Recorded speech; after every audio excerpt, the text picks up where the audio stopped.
criminals when we know our Savior was a convicted criminal? I'm not going to talk about whether he was justly or unjustly convicted. Jesus was a criminal. Somebody say amen. Amen. So how is it that we could be so hard on the criminals of our day when we worship a criminal in eternity? Amen. I will tell you why. Because we have a crisis of discipleship in the American religious community. We have not yet learned to disciple people away from death and killing. We have not been able to disciple out of the soul of the American church, the American religious community, the need to use violence in order to preserve a false peace.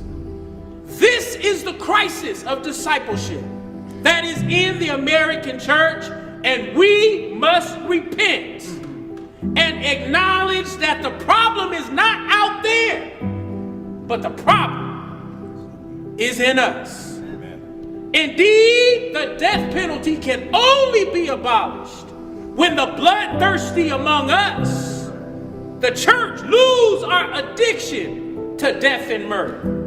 When we really embrace that God has no pleasure in the death of anyone, whether they be wicked or whether they be righteous, whether they be innocent or whether they be guilty, whether they be black or whether they be white, whether they're queer or straight, whether they're rich or poor, whether they're American or a foreigner, God has no pleasure in the death of anyone. And if God has no pleasure in the death of anyone, then we must destroy the instruments of death which displease the divine. Fighting for Julius Jones this past year with our beloved comrades in Oklahoma and all across the country.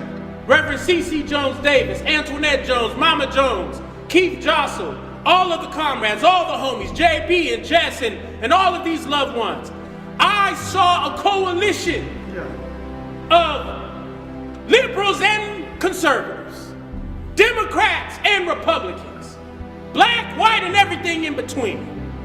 I saw a coalition of individuals of moral courage who were moved beyond their assumptions. And I'm here to tell you that it reminded me that the hearts of the righteous and the unrighteous alike can be persuaded. And when our hearts are persuaded, they can, through the power of the Spirit of the living God, they can move kings, they can move presidents, they can move vice presidents, they can move the Congress and the House and the Senate, they can move attorney generals, they can move governors. When the power of the Spirit inhabits the peacemakers, they can move any person holding an elected office toward becoming less an agent of death and more a champion of redemption. So may we, as followers of Jesus and freedom fighters who carry on in the legacy of Dr. Martin Luther King Jr., Ida B. Wells, Harriet Tubman, Ella Baker, Fannie Lou Hamer, Frederick Douglass, and so many others, may we not lose our commitment to peace, love, and justice. We must not allow this wicked system to shed any more blood in our names. America has shed enough blood and has yet to repent. If we do not stop America from killing, we may ourselves drown in the fountain of blood that gushes from her hands. My prayer is simple. God, give us the moral strength. Give us the strategic wisdom. Give us the courageous spirit to abolish the death penalty in the United States of America and all forms of state violence. Give us the courage to do it, God, before it kills us all. Abolish the death penalty. Amen. Amen, and welcome everybody. My name is Abe Bonowitz. I'm the Director of Death Penalty Action, and we've got a really amazing and full panel here tonight. We're going to introduce everybody in a moment. I want to just welcome everybody and say that in the chat here and also on the social media channels that we're on, this is a space for people who oppose the death penalty, and anybody that wants to argue about it will be summarily dismissed. So there's your warning.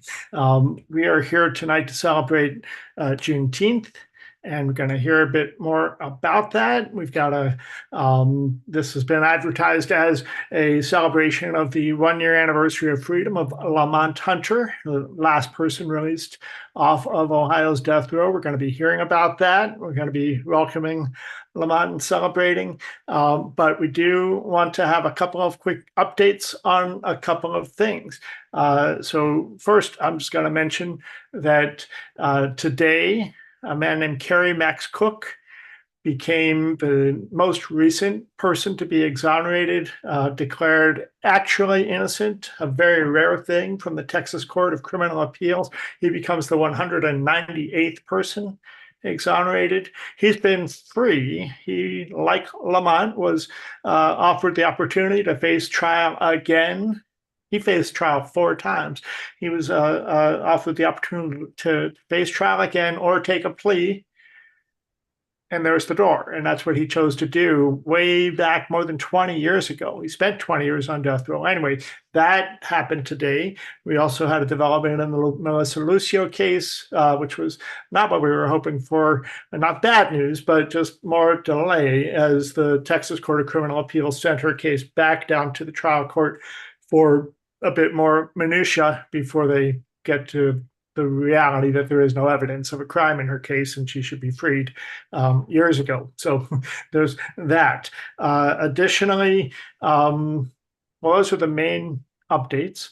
And then to start us off tonight, a super exciting development in the state of Delaware. I'm going to let her share the situation, but my friend, who I haven't seen in a number of years now, is with us, Representative Sherry Dorsey Walker, and I got to do a lot of work together in 2013, 12, 13, 14, 15 in Delaware when we were trying to abolish the death penalty legislatively there.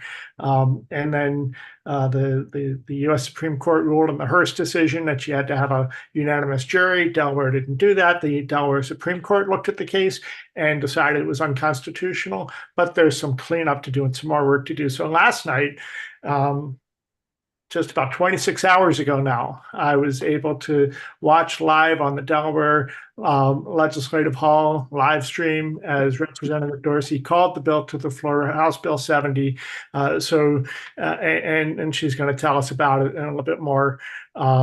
Let me just, there we are.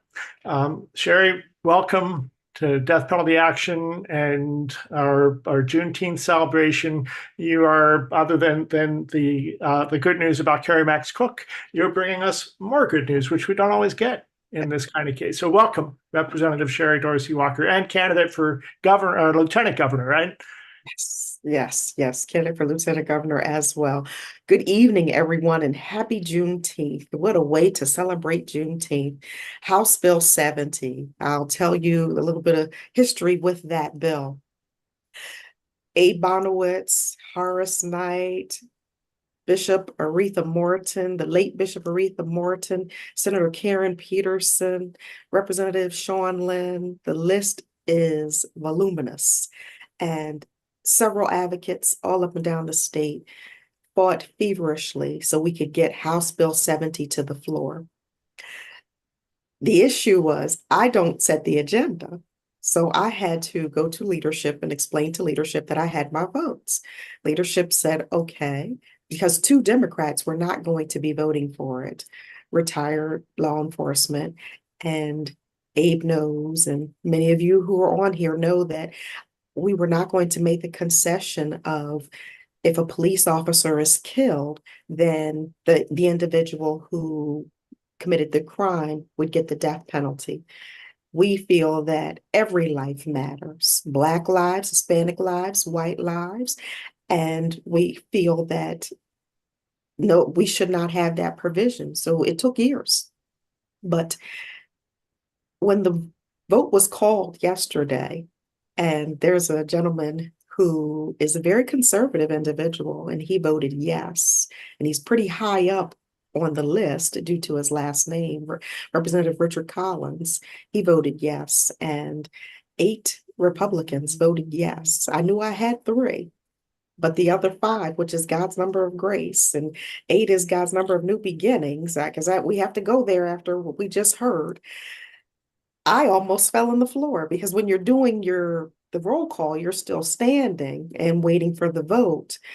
And I was holding I said, Lord, please don't let my knees buckle, because once certain one started saying yes, and it was just like, yes, yes. Even the individuals who told leadership that they were no's, they became yeses on the floor. And so just as it was just preached, God can speak to the heart of the man or the woman, and know that we should not be in the business of state-sanctioned murder under any situation or circumstance. And so because we waited, and we could have passed the law with the provision for law enforcement. Now let's not be dismissive. I'm a huge supporter of law enforcement. I shall continue to be. But in this moment, we needed to ensure that we didn't have carve-outs for this particular bill, because once you start having carve-outs, other people want to be carved out too. And before you know it, you have the death penalty. So we stood our ground, and on tomorrow, House Bill 301, which is the constitutional amendment to ensure that the death penalty will no longer be in existence in the state of Delaware. I was kind of looking cute there. Thank you, Abe. Well, It's like on the floor of the Delaware yes, legislature. yes, yes. Representative Yes. Oh my Dorsey goodness. right there. That's it. So this individual over here, if you can see my cursor, she is the chair of the Delaware Legislative Black Caucus. And the individual sitting here all turned around, because when I called for the vote, it wasn't a whole lot of conversation. It wasn't back and forth. Abe was in Delaware when we had what was that, a 5-hour debate on the floor, Abe? If I'm not mistaken, it was a 5-hour debate. Something like that. I called for the vote, and it flowed. But I can tell you that before calling for this vote, I had been on my face before God and asking God to just speak to the hearts of the men, and there's one woman in the Republican caucus, to speak to the hearts of the Democrats too, because this needed to be a shifting in the atmosphere.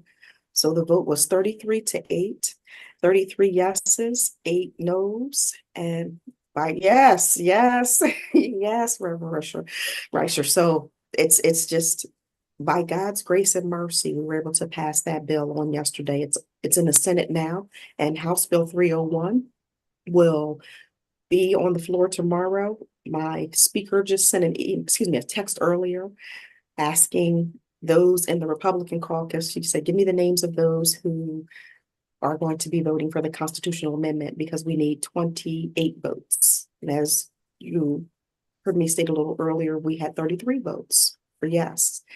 So it's by God's grace and mercy, on tomorrow, we'll be able to get the constitutional amendment passed. And how constitutional amendments work in Delaware is they have to be 2 consecutive sessions. So we need to pass it in this session, which is 2024, at the end of this session, and the beginning of the next one, 2025. So I shall be Lieutenant Governor in the name of the Father, Son, and Holy Ghost on next year in 2025. So prayerfully, Representative Sean Lynn, or Representative Larry Lambert, or whoever takes up the bloodstained banner, will get it passed next year and have the constitutional amendment as well. So we'll have both in place in Delaware. And I just want to say thank you. And to Brother Lamont Hunter, God bless you and keep you, make his face to shine upon you and give you perfect peace. You are our hero. We love you. Wow. Thank you so much, Representative. I really appreciate it. And it's an honor to be on here with you and share this platform with you in celebration of Juneteenth. And my 1 year anniversary. If I could vote for you, you have my vote, of Thank course. you. Thank you. You can tell your friends. Absolutely. Good luck with that, and I wish that you win. I hope you win. Thank you. Amen. So thank you. You know, I am remiss because I meant to introduce Reverend Risher, the chair of the board of Death Penalty Action, to welcome us first. But I was so excited to see Sherry that I just had to jump to you. But Reverend Risher, I wanted to swing back to you and invite you to welcome us and open us. And then I want to introduce you, Sherry, to and everybody else who hasn't met her yet, to Senator Connie Johnson, who can share with us a little bit. She wrote the legislation that created Juneteenth in Oklahoma and helped write the national Juneteenth legislation. So she's here with us too. But first, Reverend Sharon Risher. Thank you so much. I think we've already been to church, so I don't need to get churchy on all of y'all. I think we've had enough church. But today we do celebrate Juneteenth. And in celebrating Juneteenth is not just about the people in Texas finding out 2 years later that they were free. Juneteenth is about our Black ancestry, our willingness to affirm who we are as a people. And as a people, we are always looking towards freedom and justice, not just for ourselves, but for everybody. Because when there is peace and justice, everybody flourish, everybody thrives. And that's where my heart is, to see people thrive. This platform that we have been given is not a God right. It's a right that we have taken upon ourselves, a calling that we have taken upon ourselves to say every person's life is important. On Monday, we just celebrated, not celebrated, but in remembrance of the 9-year anniversary of when my mother was killed in Emmanuel AME, along with 8 others. Dylan Roof, the perpetrator of that hateful crime, is sitting on death row in Terre Haute, Indiana right now. And when I talk to people about what I do, they can't understand how is it that I could not want the killer of my mother and cousins and the others not to die for that. And I tell you, anybody that's against the death penalty, somewhere in their soul is a moral discernment that it's wrong. God told me, if I'm going to be a follower of him, this is something I'm going to have to deal with, and I'm going to have to make a decision. And my decision was to follow Christ. Thank each and every one of you that's on this panel and in Zoom land. We appreciate each and every one of you. And I will just turn this back over to Abe, but just want you to know that I am proud to be the chair of the board and will do any and everything that I need to make sure that this group continues to be the representative of so many people, not only in the United States, but across this world. So thank you, and God bless each and every one of you. Amen. Amen. So thank you, Reverend Risher. And now I want to move to Senator Johnson, a member of the board of directors of Death Penalty Action, and also on the board of are you still on the board of the Oklahoma Coalition, Connie, and a former board chair there? And anyway, Connie Johnson helped write the legislation that created Juneteenth, and we wanted to make sure that she had a chance to share with us a little bit about that and anything else you want to add in the space that we're in celebrating Juneteenth tonight. Sure. Thank you, Abe. And it's such a pleasure to be invited to participate tonight. This is a kind of a melancholy day for me, and we'll talk about that later. But the Juneteenth celebration is growing nationwide, and I'm so pleased to see that as the drafter who wrote the language back in the late 80s for then Senator Maxine Horner and Representative Don Ross, who were two of the three Black legislators in the Oklahoma legislature at the time. I was given that charge. I did the research and wrote the story the way I understood it. That what I wrote was ultimately passed, and we created the third Saturday in June as our Juneteenth holiday observance. But what I wrote caught the eye of Dr. Ron Myers with the National Juneteenth Observance Foundation. And they had a program in Washington, D.C. today, in fact.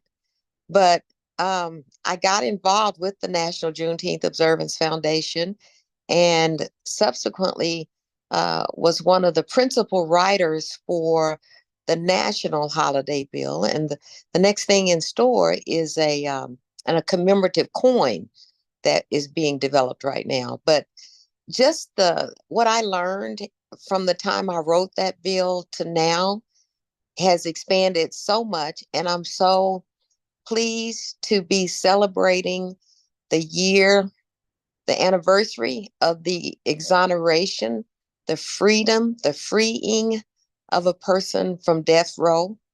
That, there's just so many aspects of it to it, but the bottom line is freedom. Juneteenth meant freedom for everybody. We talk about the American flag representing the freedom of our country from Great Britain. The Juneteenth flag represents the freedom of the people of our country, involving the informing Blacks via the general in Galveston that the Emancipation Proclamation had been in force for almost a year and a half. So I like to also talk about, there's 2 or 3 things I've learned, but Oklahoma ultimately was the last place that the slaves were freed because we were a territory. We were not a state. The proclamation only applied to the states that south of the Mason-Dixon line that were in rebellion. However, Oklahoma was still a territory, and the Indian tribes owned slaves. The Indian tribes sided with the Confederacy, and as a condition of their surrender, they were required to not only free their slaves, but to adopt them into the tribes and to give them land. Consequently, Oklahoma had more Black towns than any other state. There were 59 all-Black towns in Oklahoma at some point. There are 13 now. And Tulsa's Greenwood district is one of those areas, and we now know it today as Black Wall Street, which was destroyed by racism in 1921, and it was rebuilt. However, it is now still facing some challenges of the repercussions of slavery and racism and capital punishment and criminal justice reform. So I wanted to just share an additional perspective. And before I do that, I want to talk about the other truth I learned about General Granger's original mission was to go to Mexico to defeat Maximilian, who was harboring runaway slaves. And he refused to release them. So General Granger was dispatched to execute Maximilian, and he actually achieved it on June 19th.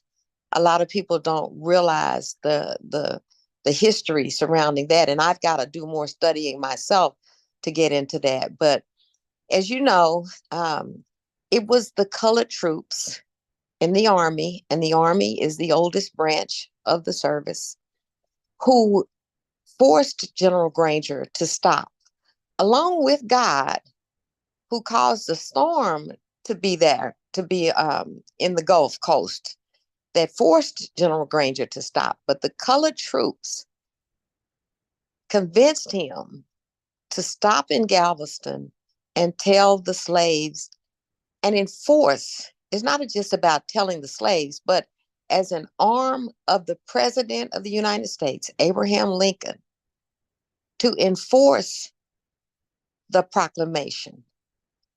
And that is what happened. And that is how Galveston, June 19th, 1865, became the place where Juneteenth was founded. So I like to, because veterans are a big portion of my platform.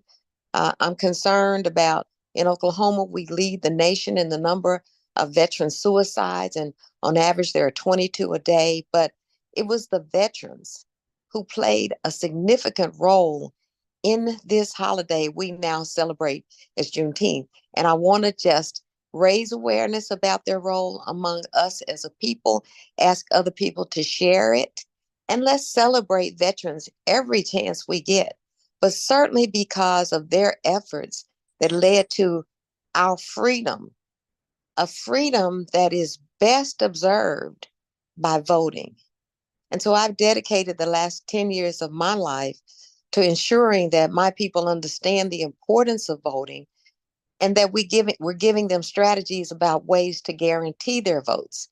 Now, it didn't make a difference yesterday because I lost my race for re-election to the Senate, but our issues are front and center, and they will continue to be. But we had low voter turnout. The young people showed up and voted in numbers for a young, inexperienced candidate, and the older folks just didn't. But I'm still celebrating, and I'm still committed to impressing upon our people, the people who are most affected, disproportionately affected by things like the death penalty and the criminal justice system in Oklahoma, that they must vote, that they not only must vote, but they must hold elected officials accountable to address the issues that most impact them. So I'm looking forward to the newly elected senator for my district, understanding that she has a duty and a role to play in continuing the work to abolish the death penalty in Oklahoma. So that's from where I sit. I'm happy to have been invited to share in this evening's program. I'm tickled. I'm pleased that Juneteenth is gaining traction, not only as a time of celebration, but a time of action. And that call to action is voting in order to ensure our freedoms. And I'm double down committed because in November, it will be serious if our people don't go vote. Thanks so much.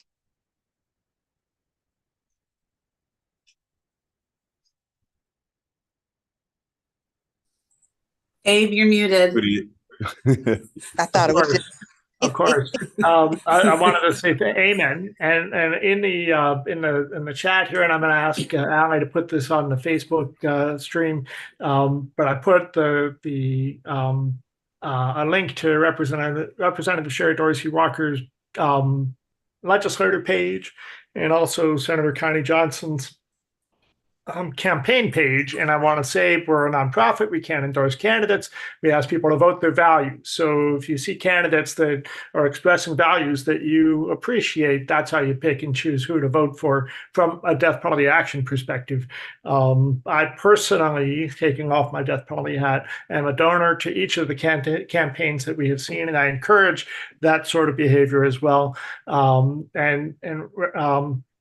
Representative Dorsey Walker, you have your hand up, and then we want to move on to our next bit of the program, with much gratitude to everybody to each of you for showing up on short notice in being so powerfully presented tonight. Sherry? Thank you, Abe. Just really quickly, I would like to say to Senator Johnson, you are always a winner. You are a victor. And we're so grateful for your service and the work that you have done, because you have laid the foundation. I am the sponsor of House Bill 119, adding Juneteenth as a permanent paid state holiday, and just following in your footsteps and having followed you and knowing the work that you have done. So I stand on your shoulders, mighty giant in the kingdom. Thank you for all that you have done. And House Bill 198, adding Black history to the state's curriculum, that is as a result of the work that that you have done, laying the foundation for someone like me to come behind you. And so I just ask God to continue to bless you and thank you for your service. Job well done. And it's not finished, because as the Lord elevates me, trust I shall be calling upon you for advice. And it'll be like you're the lieutenant governor in the state of Delaware. And I mean that. Hey, I'm there with you. Thank you so much. I'm so proud for you. And Abe, if you put her link in the page, I'll be happy to donate. I understand that that's what it takes. And I celebrate you. I look forward to you winning and us collaborating. Yes, ma'am. Thank Yeah. you. Thank you. I'll get that out, and I'll also connect the two of you because it's so important that I don't think you ever met before tonight. Nope. That's true. So, two powerful women leaders, Black women leaders that have been, have been mentors to me and people who have trusted me in my organizing work to lift up your voices. I'm just going to note, Reverend Risher shared her personal experience, what brings her kicking and screaming, not wanting to be a part of this movement, but she's dragged into it. One of those people that is here involuntarily, as many of the people are tonight. I'm a volunteer. I have nothing's impacted my family in this way. I think I can't speak for Kendall or Allie or Erin, but I do know that the others that are here are people that did not ask for this and are not coming as volunteers. And in particular, Senator Connie Johnson, if I may just share that your brother was murdered and you were offered the opportunity to have that dealt with street justice, and you said no. You forgave. And Representative Dorsey, you too are a murder victim family member, and I don't remember the details of your story. It's been so long, but the fact is these powerful Black women leaders are here, and they bring with us the power of experience that nobody wants to have. And even despite that, they're here to lead, and they're doing so. So thank you all. I just want to say, piggyback on that. I am new. I'm a baby in the movement, but I want to say that I'm always open to have mentors. Senator Johnson, Representative Walker. We know that people of color are not in the numbers in this movement, even though we are disproportionately affected by this. But I want you to know that you have my willingness to help and do what I can, hoping that if I need some guidance, that I know that I could call upon you two to help me through this process. And I'm just happy to know that we are out here, even though that we might be few in numbers, we are here because we really understand what this whole thing is about and how it affects each and every person. So thank you so much for your leadership. And I continue to follow you and to learn from you seasoned politicians. Thanks a lot. Thank you all. Next, before we get to Lamont, I'm going to introduce one more special guest, and then Charles is going to take it on from there. But with us here is Kendall White, who is the acting executive director of Ohioans to Stop Executions, a new role. He's been the deputy director for a little while, and I was grateful to be with Kendall last week when he was brought up on behalf of Ohioans to Stop Executions. This is the Juneteenth press conference that was held by the Ohio Black Legislative Caucus. And you can see, by the way, this guy right here on the, to my right is my senator, my state senator, Herman Craig. But I just want to throw that in. But here is Kendall with Terrence Upchurch, the representative who is the president of the Ohio Black Legislative Caucus. And they brought up Ohioans to Stop Executions to recognize their leadership. And I want to invite Kendall to share a little bit about that and a little bit about what's happening in Ohio. So Kendall White, welcome, and thank you for joining us tonight. Absolutely. Abe, as always, I thank you. You're a mentor to me in this work. So I just appreciate the opportunity and the landscape. And honestly, to speak behind so many strong Black women, I'm kind of nervous now because I'm like, wow, they brought it. So I'm gonna try to do my best. But here in the state of Ohio, the landscape is very sporadic right now. As you know, well, if you don't know, there's a big uproar within the state house for the speaker, and he kind of dictate a lot of voting power and just different messaging that can be swayed either or. So we're trying to focus our efforts on maintaining our relationships here within the state house, and also increase our mobilization and our grassroots efforts. When we talk about grassroots efforts, we're talking about getting those everyday residents involved in the fight. Senator, I know you stated it that our people aren't really with the fight, or they're not as active, right? That's my goal. My goal is to make sure that we mobilize on the grassroots level where we can go door knocking, we can go hand out information and educate those who may not be within the criminal justice system or have any parts to do with it. So within my short time of being deputy director, Ohioans to Stop Executions put out a report that talks about the broken promises of Ohio, which that is related to the racism and the systemic racism within the state of Ohio. If you didn't know, the Underground Railroad actually goes through Cincinnati, from Cincinnati cuts through Dayton all the way up to Michigan. But one thing I know within the historical concept of the criminal justice system is nothing has changed. We have made little progress. However, we are still, as people, as Black people, as African Americans, we are still systemically struggling within the criminal justice system. And as it relates to the death penalty, it's even worse. Within the state of Ohio, you literally have 44, thank you, A, for sharing the report. 44% of murder victims are Black male, but just received 13 death sentences that involve a male victim. But if the shoe was flipped, 67% of those on death row. Oh, I'm sorry, A, go ahead. It was down there. But 67% of Black men on death row was claimed to murder a white victim, which eventually got them on death row. So if you're going to murder a white victim, especially if she's a woman, you are more likely, literally 10 times more likely, to receive a death sentence within the state of Ohio. That's one thing we need. That's a problem. How many people know about this statistic? Not a lot.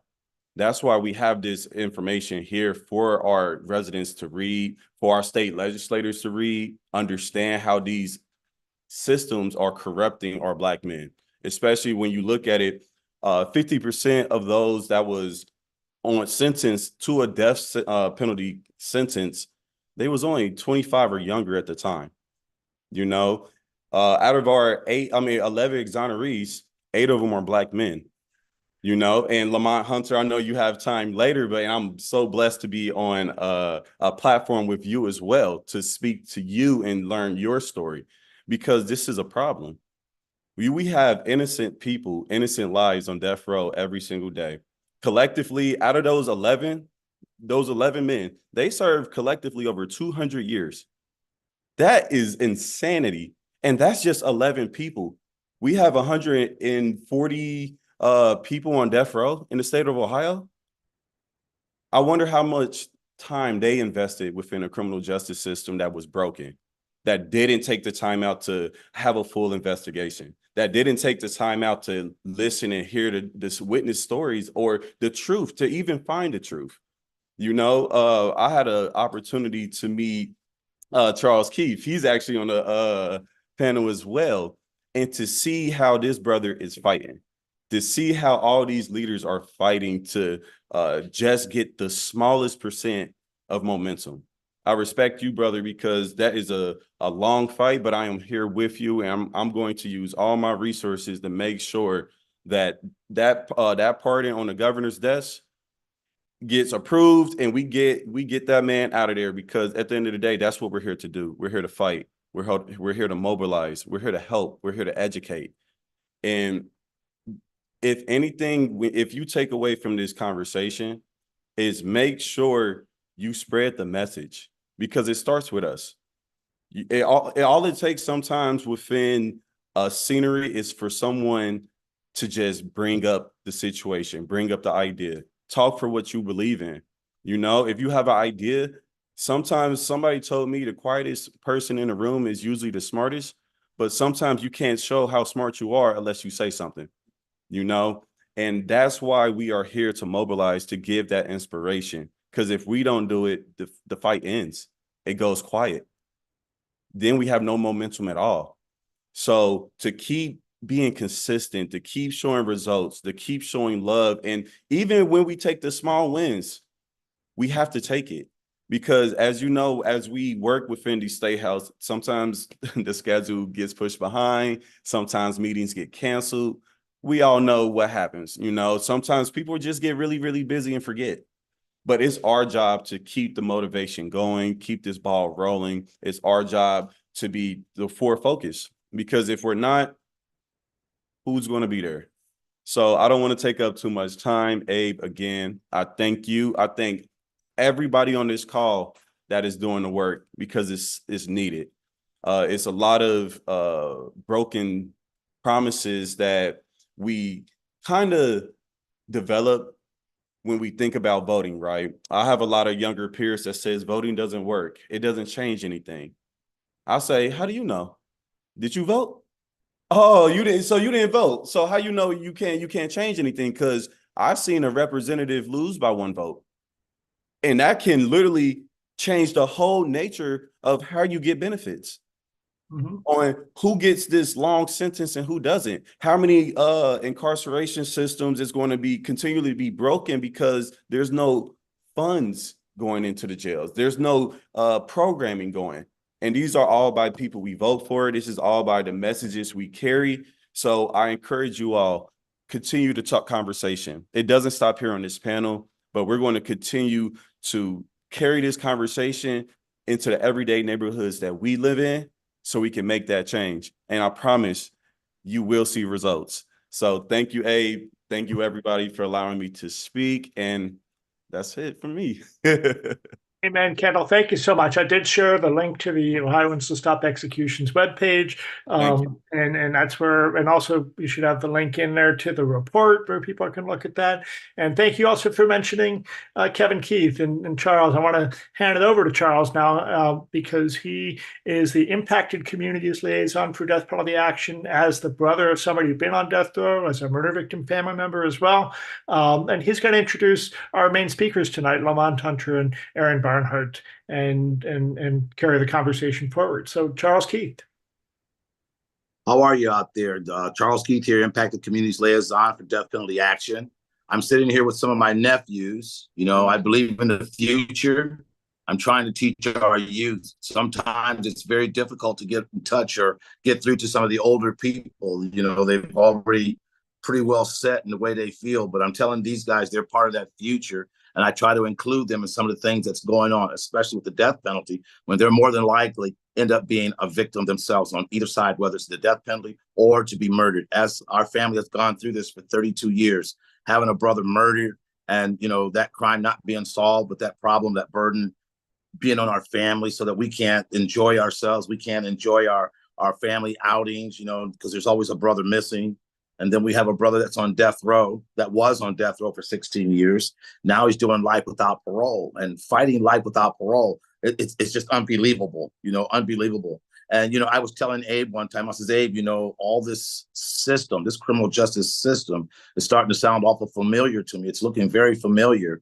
And, you know, I'm a guy, I've been reading and researching and doing my slavery, you know, and studying slavery, I'd say now a little over 25 years, because, you know, I've always felt so empty. I always felt like I didn't belong or I couldn't connect to America. And, you know, America was always connecting to me in some type of negative way. But finding out who I was, where I come from, how to stand, you know, abolition is not a new word. That's been back here since our country began. And here we are in 2024, still using these same words, abolition, activists. And, you know, and I told my boss, I said, it's funny back there in those days, you know, we were fighting for freedom, and freedom was the #1 word that, you know, everything was fighting for. And then it became our civil rights. And that's what they were fighting for, for us during the 60s and the 70s. They were fighting for our rights. I says, now here that brings us to the tip of the spear, the very crux of everything. We are now at Death Penalty Action and all our other activists. We're actually fighting for people's lives. And I think that's so much more important, and for people to understand that we're fighting for lives, guilt or innocent. We have no right, or no one has a right to take someone's lives as they did in slavery. Being somebody's property on slavery, to see murder, to see amputation, to see all the cruelty of people, it was unbelievable. But again, you're someone's property, so there was nothing said as to murder. But for the slaves to witness murder every day at any moment. And now today, we are watching that. We are getting a chance to see the horrors of our own country. We're getting a chance to see what murder looks like, even with the innocent, going to our leaders who have no compassion. We're getting a chance to see this firsthand. And, one of the people that definitely know this is, a friend of mine. And I had a chance to talk to him and, really get to enjoy this guy. And, that's Lamont Hunter. And for him to have to go through what he had to go through, and that's the Alford plea. I'm not going to tell his story. I'm going to let him tell it. But to go through that Alford plea is like that slave begging for his life. He's begging, just let me go. Can you just let me get back to my family? Allow me to be that man. And the way that they did that, to take away his finances, to take away his opportunity to be compensated, even though they know they've done him wrong. All they did was just take the rope off his neck and let him go back home with no provisions, nothing, just himself. But again, he had to stand strong because he had to make the best decision for himself, and he had to make the best decision for his family. So my hat's off to Lamont for making that, really a manly decision and still standing and now out front with his family. So I want to introduce you guys to Lamont Hunter. Lamont.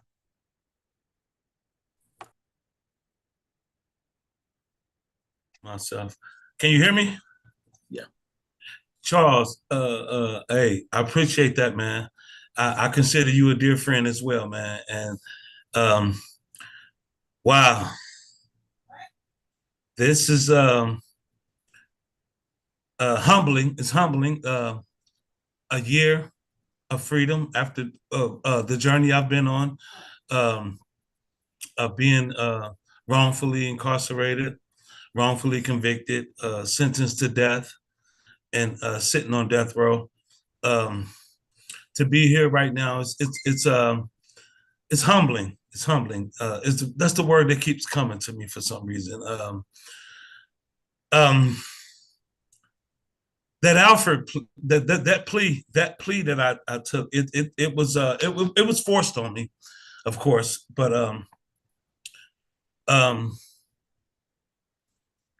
the compensation thing, and what all I've lost and been through, it's very unfair. It's very unfair. They know they did me wrong. The prosecutor was adamant in presenting this plea to me to make sure that every minute, second that I was incarcerated will be accounted for in time served, so that I will not have a chance to be compensated. So that says a lot, that says a lot about the knowledge of them knowing what they did to me. So this journey that I've been on to reach this point, it's been rough. It's been rough.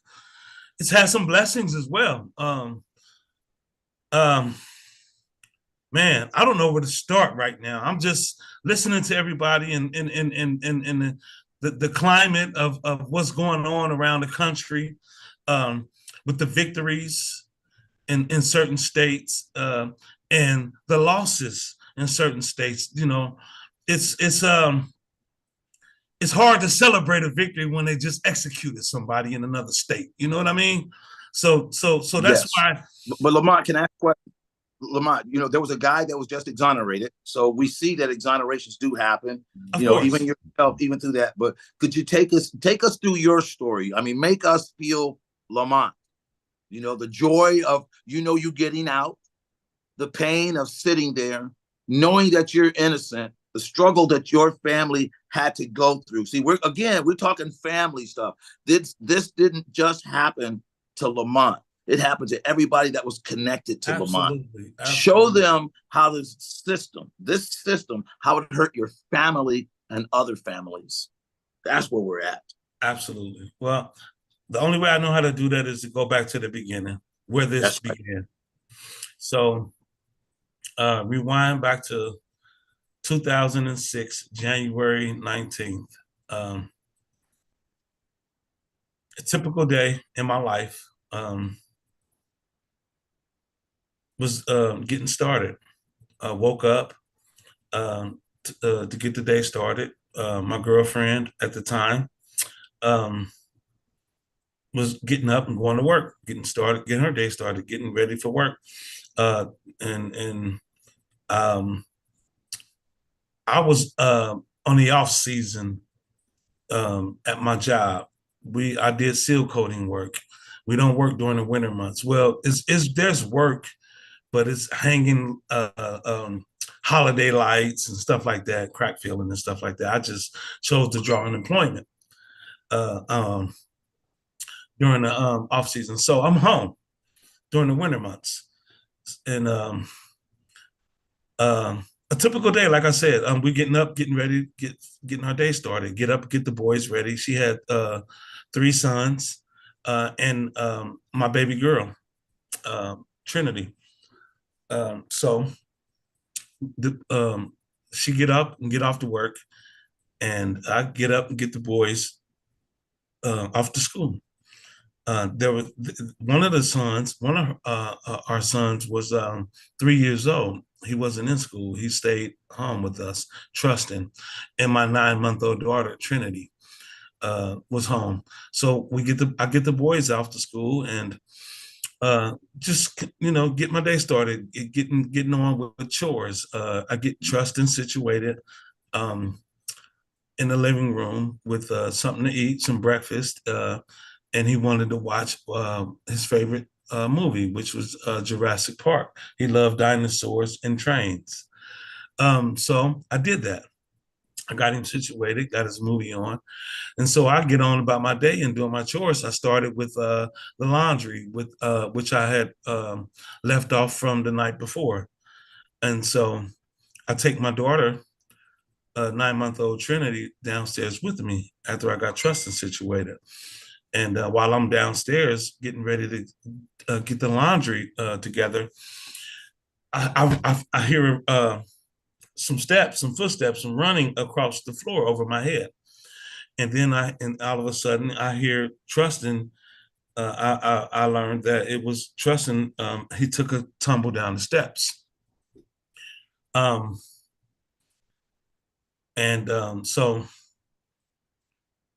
I seen half a portion of it when he landed. I didn't see him fall, stumble. So I rush over to him and grab him up and see if he was okay. He wasn't. He was in a bad way. His eyes was fluttering in the back of his head, like up in his head, and he was labored breathing. He was struggling to breathe, and so I panicked. I was scared. I panicked. I take him upstairs, run him upstairs, and try to resuscitate him, throw water on his face, and attempted some form of CPR. I didn't know CPR at the time. I tried to hold his nose and breathe in his mouth, and when I was doing so, I noticed that his teeth were clenched. So I had to literally take my hand and open, force his mouth open and try to blow air in his mouth down his to his lungs, I guess. In doing so, I noticed he had a piece of sausage lodged in the back of his throat, and I plucked it out and tried CPR, and immediately grabbed the phone and called his mother, who was just up the block working at the Speedwell set. And she rushed home, and we called paramedics, and it went from there. Paramedics showed up, did their thing, and got him in the ambulance and rushed him to Children's Hospital, where we followed, and their life-saving attempts began. Well, they began once they got him in the ambulance. So, and in that, they tried to save his life, which unfortunately they didn't. He succumbed to his head injuries that he sustained falling down the stairs.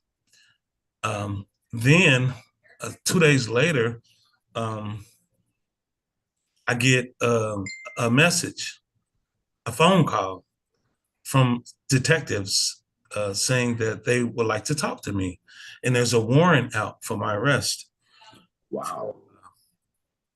Felonious assault and child endangerment or something. So I voluntarily go down there and talk with them. And before I did so, I had a conversation. I called my attorney at the time, and he told me, don't talk to them. Don't make a statement when you meet with them, and he'll be down there. So I show up and let the detectives know that I will not be talking to them without my attorney. So they obviously was upset about that, and put me on ice in a room for a few hours. My attorney, I don't know why he didn't show up. I still to this day don't know why. I don't know if they let him in or not. But anyway, they eventually take me to the county jail, arrest me, and book me for aggravated murder and child endangerment. And so, and during that process, I'm traumatized. I'm a mess. I'm all over the place. I can't believe it that something like this is happening to me. And so during booking, there's a process when you present in the county jail with aggravated murder, serious charges like that. They run you through psych department for overnight to make sure that your mental is okay. And they did that. And the next day, they let me out of, I had to see the doctor. He seen me and know that I was not a threat to myself or nobody else. So he released me from the psych department, and I get to make a phone call, and I call my house, and the detectives, and I'm pretty sure the prosecutor was there as well. And my girlfriend answered her friend answered the phone, and gave my girlfriend the phone, and she said, and I was asking, how are you doing? After losing trust in all of this, and she was a mess, as I expected. She was a mess, and under pressure from detectives in the house at the time, and Go ahead. I want to ask you a question, because sitting here listening to you and me being involved in that, what did hope mean to you while sitting on the row? Because I know you had help, from attorneys, but what did that word hope mean to you? And then we're going to get into your help, what actually helped you. But how did that feel, having hope somewhere down that line? You don't know exactly when, you don't know, but everybody I've talked to on death row went in and they always had that piece of hope. What did hope mean to Lamont? Well, the truth. Hope for me was born out of the truth. Yeah.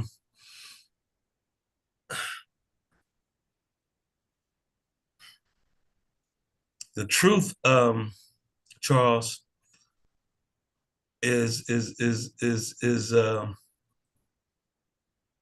hard thing to get recognized in our criminal legal system. Yes. The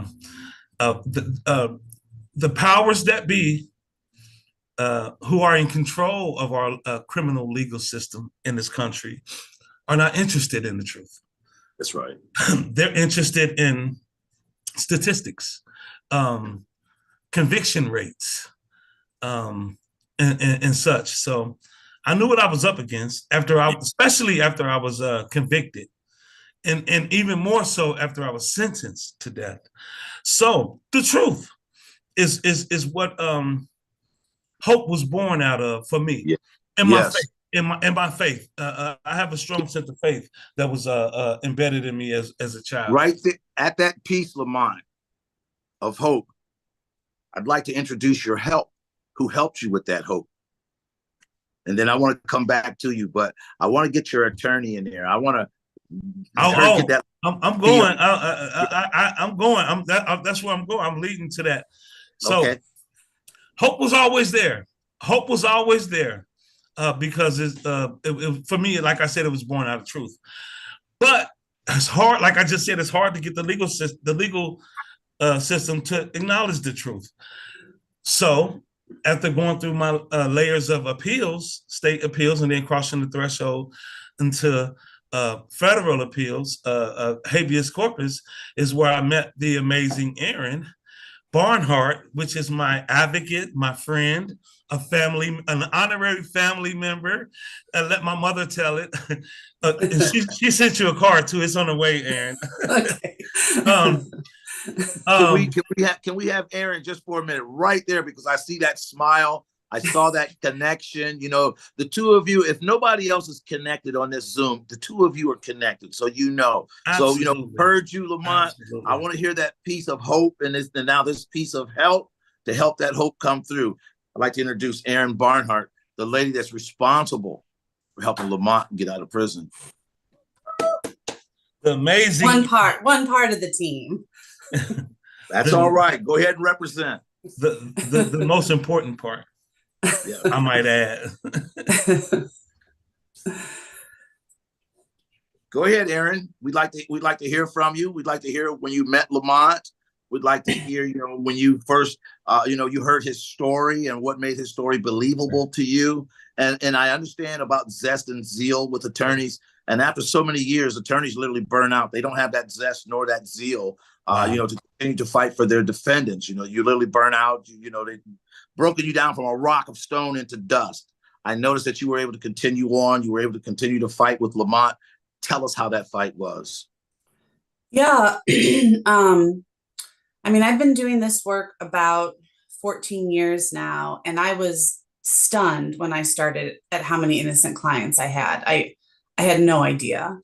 And the more I've learned about junk science, about prosecutorial misconduct, about the just incompetent and lazy investigation that goes into, what are supposed to be the most closely scrutinized cases, it's really been shocking to me. So, when I get a client who tells me they're innocent, my first instinct is to believe them, because that's not something that shocks me anymore. And so, the first thing I did when Lamont told me he was innocent was check it out. He told me the situation. I got in touch with one of the leading experts in the country about shaken baby syndrome, which was the junk science behind Lamont's conviction, and learned right away about just what a fraud that whole discipline is. This woman's name is Kate Judson. She runs the Center for Integrity and Forensic Science, which is a wonderful resource for attorneys in all areas of junk science. And she read the transcript of the experts that the state put on at Lamont's trial and highlighted and told me, this is wrong, she can't say this, there's no science behind that. So we were, off to the races on that, knowing that, what they said wasn't true. There wasn't science to back it up, number one. Also, I mean, you just meet Lamont. And at the time, I think my daughter was the age of Trustin. And I was like, I'd let this man babysit my daughter. Like, he's a huge teddy bear. Like, who would ever think that he could do something like this? And you know, Lamont's been around children his entire life, his own biological children and children that he has, you know, treats as his own children. He's been alone with them. He's raised them. Just none of it made any sense to me. And if you spend any time with Lamont, you just see the generosity and gentleness of him. And You know, so, Erin, you're describing a lot of human qualities right there, and people forget that attorneys are human too. So for you to make those type of observations, other than being an attorney, you know, you're making human observations. You're looking at trusting things, you know, beyond that being an attorney. You're human first, you know. right? And you Absolutely. about Lamont. So that would make your fight even more in depth, more of a connection, you know. Because of that, you know, you were able to keep your humanness about yourself. Sure.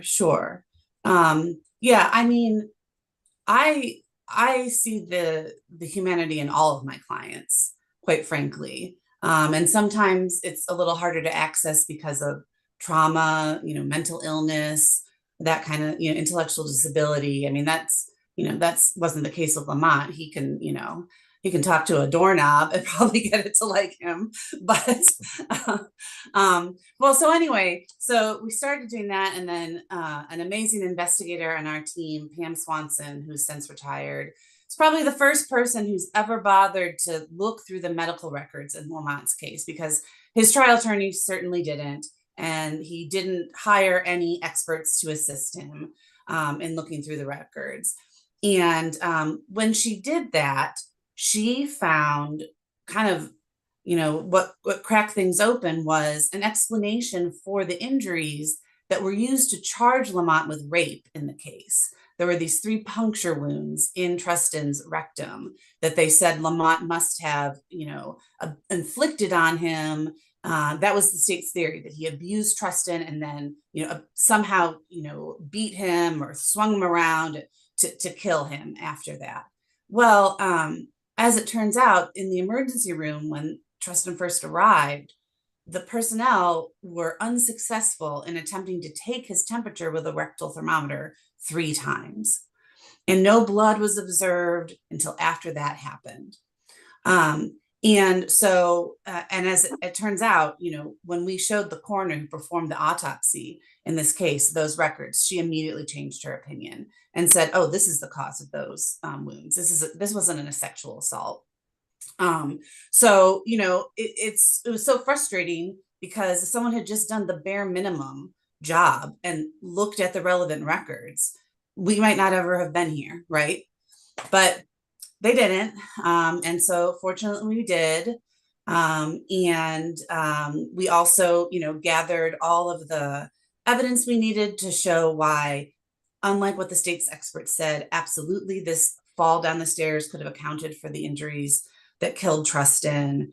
And when we showed the coroner things she had never seen, like pictures of the staircase, descriptions Lamont gave of hearing Trustin running across the floor above him, she also changed her opinion about the cause of death. And she said, considering all this stuff that never was told to me, I actually can't even say it's a homicide anymore. The cause of death is undetermined. So, you know, the rape is completely gone. They don't even have a homicide anymore. And so we used that to ask for a new trial.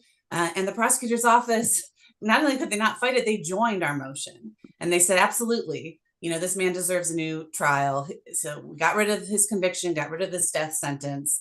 But then, you know, because they have the power, they said, oh, but we're still gonna capitally prosecute him for both the murder and the rape, unless he decides to take this plea, which will mean he won't get compensation, which will mean we don't have to admit to have made any mistake.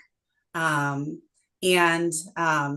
know, there was really no choice when it came down to it. The pressure that they bullied held him over his head. Yeah, bullied him. Yeah. Yeah. Yeah. Yeah, they bullied him. And I don't think Lamont Let me, regrets I want taking that to, plea.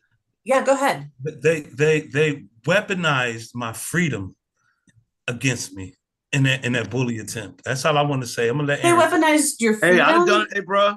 I'd have made that same decision 100 times over. I've thought about it and I thought about it and I thought about it, and there's nowhere in there that I thought that I wouldn't have made the same decision as you. Right.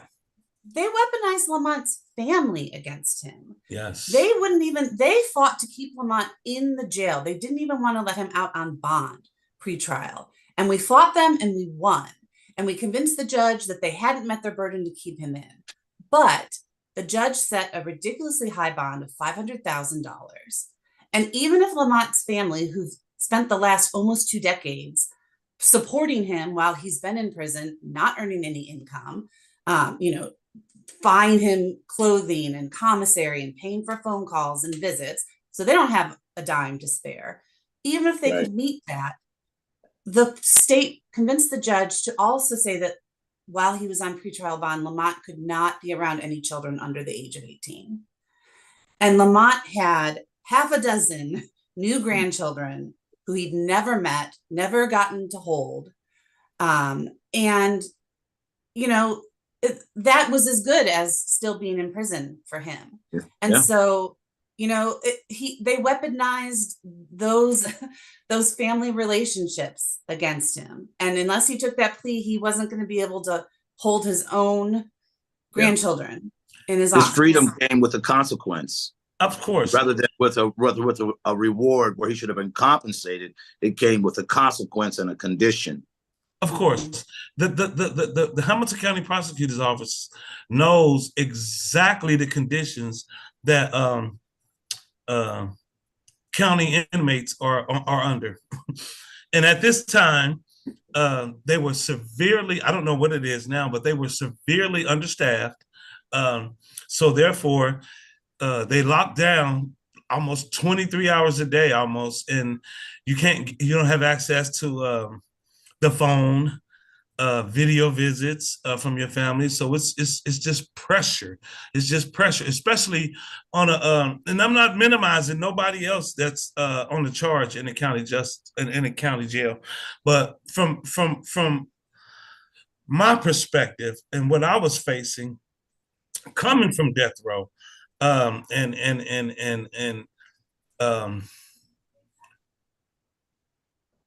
the connection, the connection and the bond that I have with my family. We spoke often while I was on death row, and in light of that's the understatement of the year. Right. Well, what was going on, the atmosphere of what was going on, the potential of me being freed, being released. I think needed to communicate even more with my family because of the shenanigans that the prosecutor was doing, So that made it even harder on me. They knew what they were doing. I'm just gonna say that. Absolutely. The pressure was on. God bless Erin. Erin would drive down from Columbus, Ohio, to Cincinnati, Ohio, to sit and visit with me, and allow me to talk to my family from her phone. She went above and beyond her duties as my attorney. Hey, Lamont, yeah. I tell my nephews, can you imagine during slavery what the word abolition meant to you? Abolitionist meant to that slave. Could you imagine that? The word what freedom meant to those slaves. And I was telling them, again, I'm trying to educate my nephews. When they set us free, our people free, you let a lot of mental health people go. A lot of these people are suffering from severe mental health. Severe trauma. So I'm looking at that mental health. I equate that with the death penalty because, again, here we're fighting just for the freedom of the physical body. And now, we come through those 60s and we're fighting for rights, which your rights was definitely violated. But here we are today and, and we're talking death penalty and murder and all that stuff. I says, well, actually, we're looking at what was done to a people in this country, and those were the slaves. You know, if you look at our criminal justice handbook, it's almost everything that has ever happened to a slave. I mean, murder was nothing new. Strange fruit in the tree. I mean, you got to realize for somebody to write a song, and we're talking about so many bodies hanging in a tree, you know, things like that, things that we have to go back and look up on and you know, things of that nature. Again, as our culture, you know, that death penalty, it's nothing new. It's nothing absurd. The thing of it is do you get a chance to make it back home? Modernized lynching, the death Yeah. penalty, the death penalty as this country recognize it legally was born out of lynching in this country. That's absolutely right. Yeah, so- Brian so- Stevenson likes absolutely. to point out that And we know who terror they was lynching. moved Of into course. the courthouse. Of course, Mhm. for any reason, it's just taken from the town square and brung indoors in a courtroom is what Yeah. it is. And you know, if we're saying it's modernized lynching, I get that piece. Suffering from that. I'm sorry. No, I was just saying it's modernized lynching. I get that piece, but you have to look and see who it was that was being lynched. And then you have to look at the trauma. I mean, again, a guy comes off of death row. He's looking pretty good. He comes out after a couple of weeks. He's sounding pretty good. But there's times when that guy is going to be by himself. Oh my God. Oh my God. And you can't share that with nobody because those are moments. And those moments will seem like forever and a day. And that's what's hard to share with people. That's what's hard to get them to understand about the death penalty. It's what the damn did to me. Not the money. Not I just sit here and wait. I've been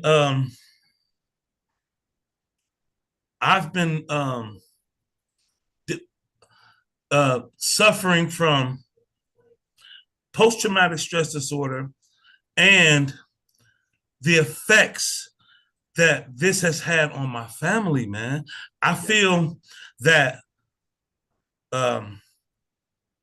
my family was wrongfully convicted and wrongfully sentenced and wrongfully charged and wrongfully affected by this, you know, and I've had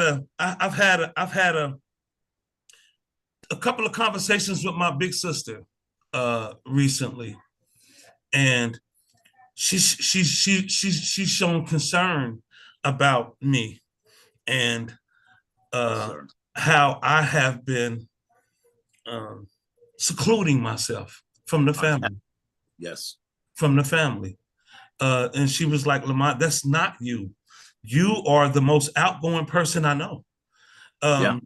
You are the mediator of our siblings when there's rifts in the family. Yes. You haven't been calling everybody, and you have been staying home. You have been, you know, not reaching out. Yeah. So your scars are not physical, and it's hard for people to do that. So I had to think about that. After the first time she mentioned it to me, I didn't have an answer for her.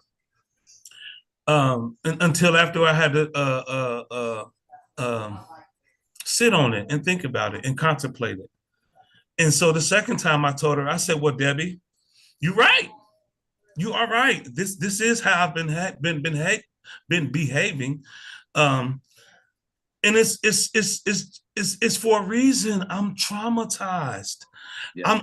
I still haven't been able to sufficiently support myself as a man. Yes. It's hard. It's difficult out here in society.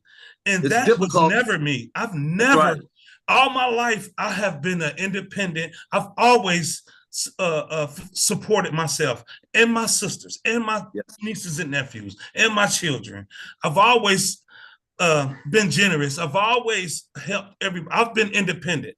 And to go from that and have to come home and deal with, I'm not complaining.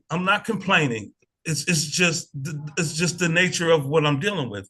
A surgery that sidelined me from being able to work and support myself sufficiently like I need to.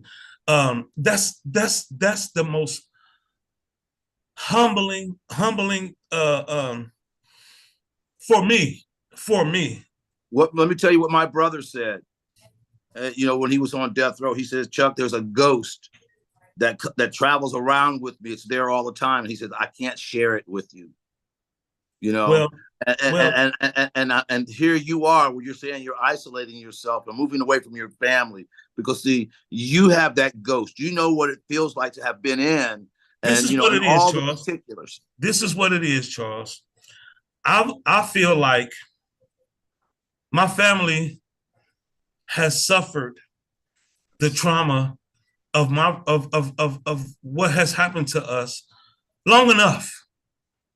Now, here I am. I've got my freedom, and when I came home, I did my best, and I got a few things accomplished rather quickly, even the job. But unfortunately, my knee gave out on me, and it sidelined me. So therefore, I had to lean on friends. Go ahead, on brother. Resources. Lean on me. Monetarily, the support, emotional support, is huge. It's amazing, and it sustains me, and I lean on that. I tap into that. Financial support is even for a person to dig into their pocket and help you, brother Abe, the amazing Erin. I'm honored. I'm honored, and I to even ask was humbling, but you're worthy. What's the alternative? What's the alternative? Huh? Of course, I know that. I know that, but that was something I was struggling in this conversation that my sister just had with me. We touched in on it again today too, for the third time, actually, and she gets it. She gets it. She said, "Well, Lamont, putting it you putting it that way, I understand." The trauma is weird. It's weird. It had its moments where it comes out of nowhere and it could knock you to your knees, man. I'll never. There's nobody around that you can say, "Hey, man, remember that? Remember this? This is something you're trying to get out of your life." There's no remember that moment. Well. I have conversations with the comrades back on the road that I left behind. They reach out, they call, they understand exactly the trauma that I'm suffering from because they're still in it, and I'm on this side of it. But it's real, it's real. It don't magically go away because you get tossed back into society and pushed and say, go, figure this shit out. Excuse my French. But see, that's what brings us back here today to June 19th, Juneteenth. Like they did, the trauma that you're suffering, the PTSD, same things the slaves went through. Only today, they're all emancipated. They're all set free and mass. And I learned, Charles, that and I can identify in a sense to what, I'll never compare my journey to what our ancestors are, the slaves of this country. You're part of it, bro. Went through. You're part of it. But that being pushed off the plantation and saying, you've lived your whole life, some from birth to the time of emancipation or whatever, Juneteenth, and get pushed out there and say, figure this shit out. And we're not going to help you. And actually, we're going to do all we can to keep you, to get you back. So I can't directly say that I identify with that, but I can in a sense to where you've been wronged for no fault of your own, and after the truth comes out that you have been wrong, and the perpetrator of the wrong has systems in place where they are protected and they can dictate how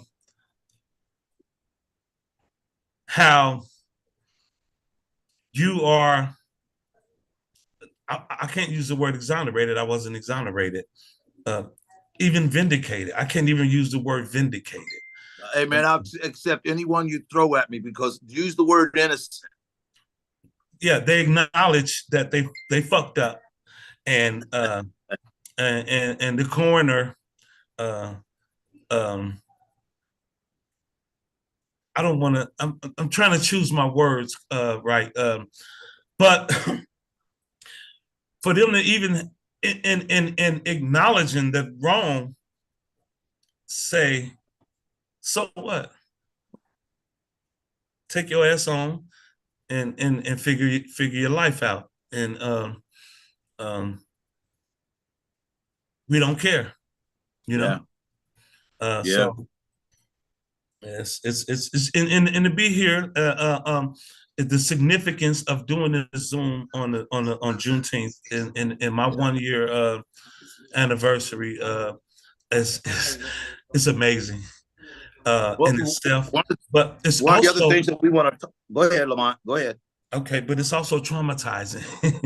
What we want to know now is what's happening with Lamont financially. You know, we want to have Erin come back on and explain the process of what you're going through, the Alford plea, because that's very all new terminology to people. Wow. One thing that I definitely want to say about the movement, you know, and you know, again, like I was telling people, I do my extensive, you know, study and research into slavery, and listening to some of the things I've heard and talking about us going into what they call a biracial and multiracial society. You know, we now have more white people, we want to say, coming out, becoming more aware, because now they have biracial grandchildren, or they may have a biracial nephew or niece, maybe, you know, somewhere within their family, and you know that person's welcome in their family, so that they come and they join that movement, and that's taken it a lot farther than I had even imagined, and the awareness just spreading across America because of being joined by that particular group of people, those that are, you know, living in that multiracial, biracial American families. Yeah, I want to say something real quick. Abolitionists, you've used that word so many times. When I think of abolitionists, I think of people who's willing to put some skin in the game, like the John Browns of the world. Put some skin in the game. Don't just acknowledge the wrong that's being done to a person and say, "Oh, that's fucked up. I wish, you know," and talk. Put some skin in the game, and try to get something done. That's right. Like a John Brown. When I think of abolitionists, that's who comes to mind. I'm sorry, Erin. I didn't mean to cut you off. Go ahead, Erin. You know, try to give us, you know, what's going on with Lamont, what can be done, what has been done, you know, and what exactly is that Alford plea, and what's that about? Well, Lamont's any plea that any defendant or formerly incarcerated individual takes in Ohio makes them categorically ineligible for compensation from the state of Ohio. It doesn't matter how small the plea is, it completely takes it off the table. So as far as being able to petition the state, that's totally, he has no options there. The state of Ohio will not give him a penny. Some people are able to go to federal court and seek compensation for violation of some of their constitutional rights. For instance, you know, if the prosecutor's office or the police violate rights by withholding exculpatory evidence or things like that. Unfortunately, it's counterintuitive, but the doctrine of absolute immunity protects the prosecutor's office. Qualified immunity protects the police, but absolute immunity protects the lawyers. So in Lamont's case, there was withheld evidence that would have helped his case, but we found it in the prosecutor's files. Now, that makes it even more egregious because the prosecutors are the ones standing up in court, pointing their finger at him for crimes that the memo in their file says were investigated and Lamont was found not to have committed. But because it was in the prosecutor's file, their shield of absolute immunity means they're untouchable. And Lamont can't get compensation for that either. So ironically, it would have been better if the prosecutors didn't know that the police were hiding exculpatory evidence, because then he'd at least have a chance. But because it was actually worse, Lamont is out of luck on the federal level as well. So the courts are not going to help Lamont. The federal and state government is not going to help Lamont. So that's why he's been relying on the generosity of just people who learn about his plight, who hear his story and want to help. And it's hundreds of people have done so. You know, I'm sorry. it kind of reminds me of what the slaves were always trying to get, was reparation, and you know, for the wrongs that have been done to them, all the crimes that have been done to them. You know, that Alfred plea kind of reminds me of that. It's like, hey, take your life and get the hell out of here. You know, you're lucky they didn't kill you. You know, that type of thing. And then when he comes out, he received that freedom, no reparations. That's right. That 40 acres and a mule, you know, that didn't come with him. Right. You don't even give you that. Take this in. You know, as men today, being American men, growing up, coming through all those journeys and all that stuff, we're different men today than what we were yesterday. But we've learned to humble ourselves because we are still getting things done to us without us, you know, no violence. I mean, we're educating ourselves. So we are a new man today than what we were yesterday, but we're not afraid, but we're trying to comply with the law. We're trying to comply with the very thing that is ruining our lives. You see them putting the legs on our neck, killing us. You see them shooting us in the car because the watch, his flashlight hit the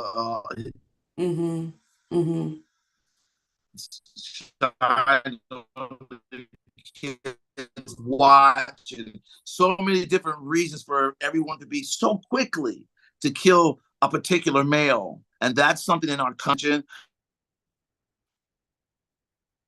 but that's something that has to stop. The willfully and quickly out here. Absolutely. And the system is like set up for failure. You know, Lamont, when his knee gave out and he couldn't work his job anymore, he searched for months to find a job that he could do that didn't require being on his feet for 8 hours. Do you know that even DoorDash will not hire someone with a child endangering conviction? Yeah. So, you know, I tried. I tried. He's been branded. I tried, and I was like, wait, I kind of was offended. You've been branded, Lamont. You remember when the slaves ran away? They would brand them. Of course, they would brand slaves for different things. I wasn't offended because, I mean, no offense to dashers who drive, but some dashers have pulled up and delivered my food smoking weed. and high and drunk. So I'm like, what? I mean, I'm trying to do the right thing. I just got home and I'm trying, and I was like, really, DoorDash?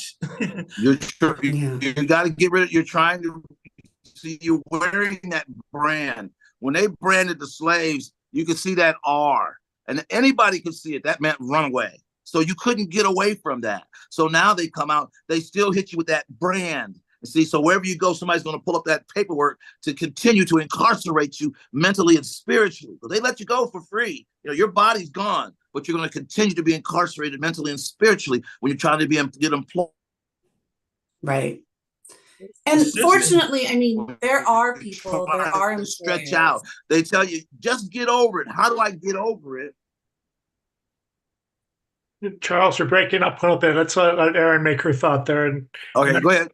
You get to wind it down a little bit. I mean, there are, you know, people and employers who are enlightened and are willing to give, you know, innocent and also, guilty people who have served their time a second chance. And that's wonderful. Unfortunately, most of them require physical labor. And Lamont's going to be able to do it.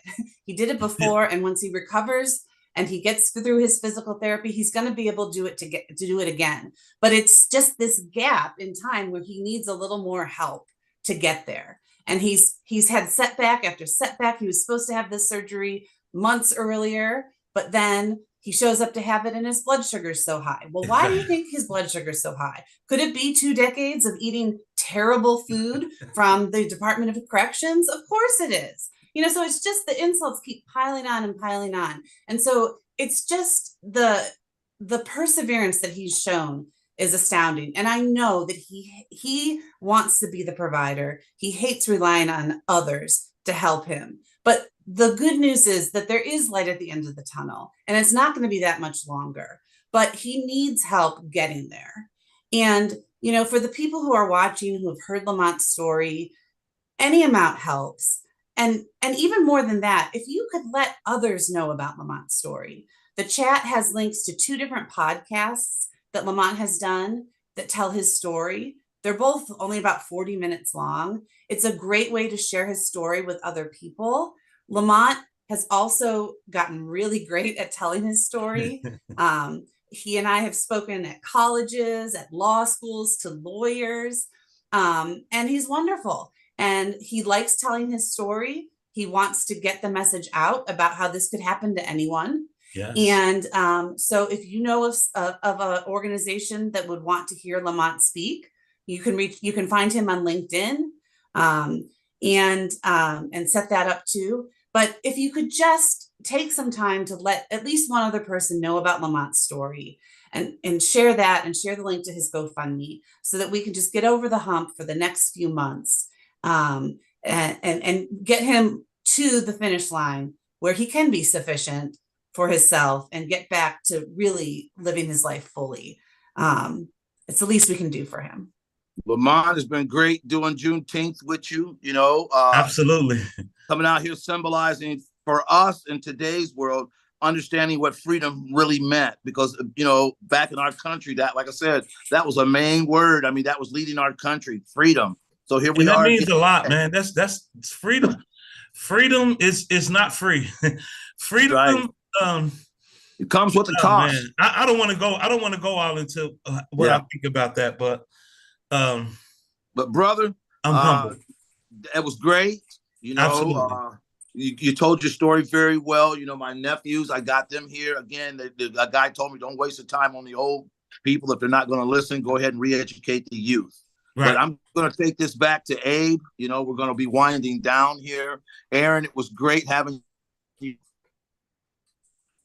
you on, explaining things for us. Great seeing Lamont. Yeah, I appreciate it, man. Kendall, you came on.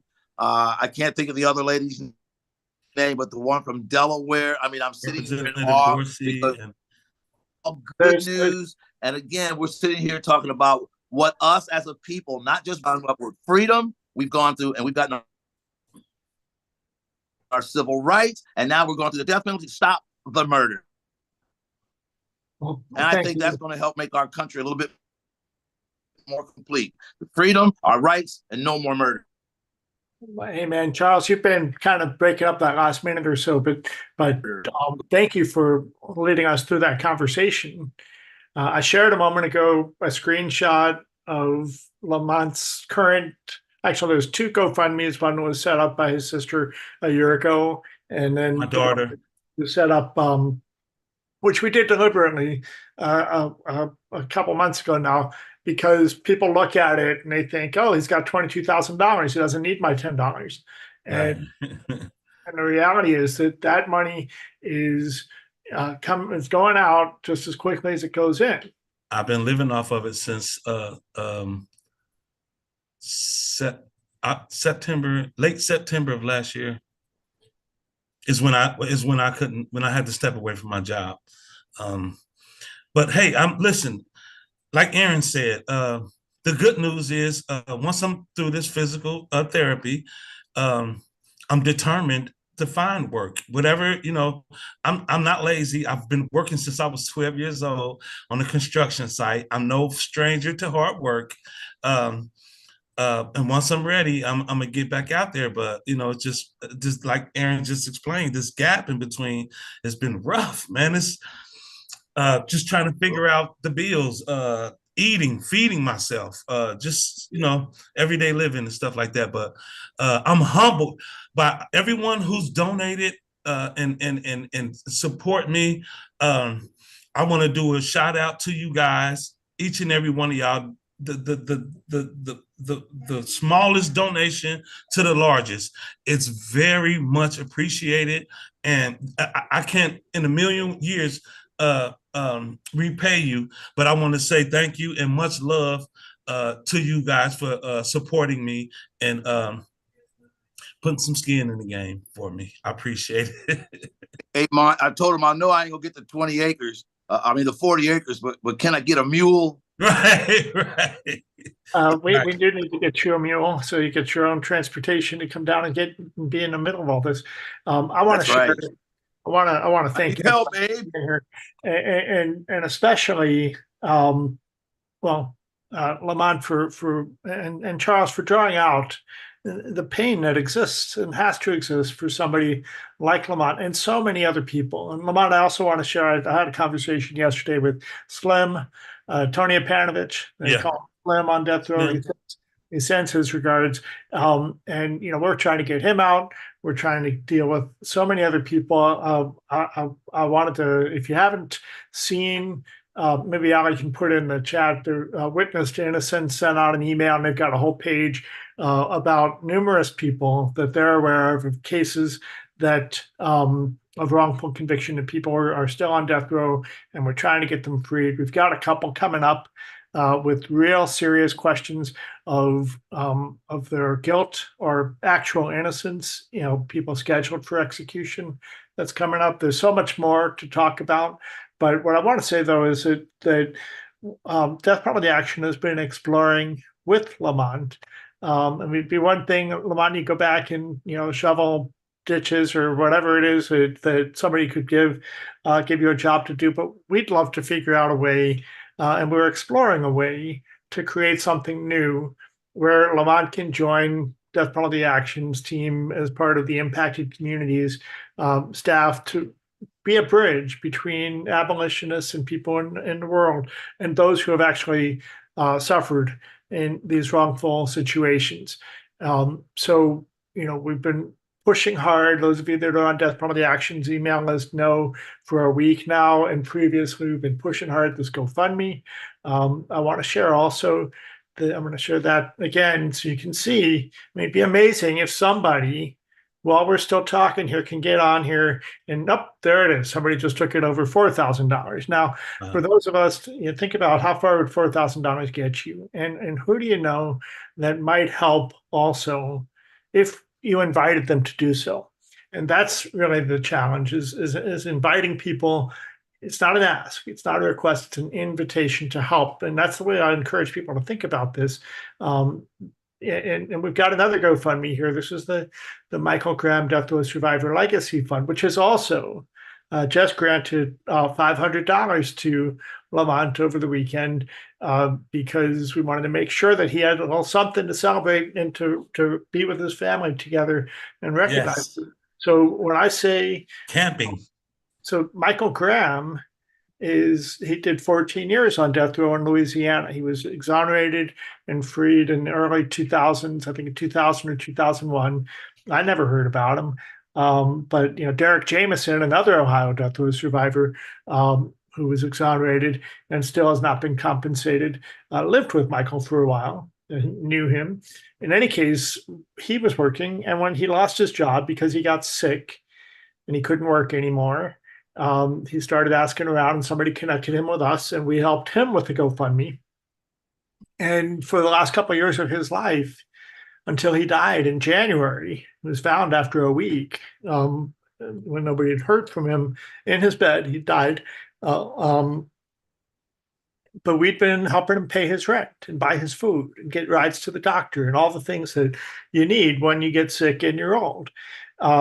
And once he did die, we shifted that GoFundMe to help his family cover his funeral costs. And once that happened, we decided to create something new, which is the Michael Graham Death Row Survivor Legacy Fund. And the goal is to be able to continuously gather money to be there on the days when somebody walks out of prison.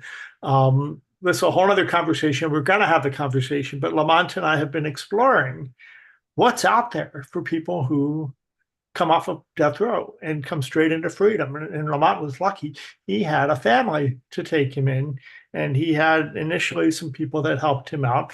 But there's only so much and so many times you can invite people to help before it gets embarrassing, before it gets, how many times can you go back? And I know it's because I've raised probably now over $200,000 for dozens of people like Lamont who took pleas or who were exonerated, because even if you're getting compensation, there's still that window of time between the time you walk off a death row and you get your Declaration of Innocence, and then you get whatever the state is offering. Okay. And how do you make do? And there is actually no program out there in existence.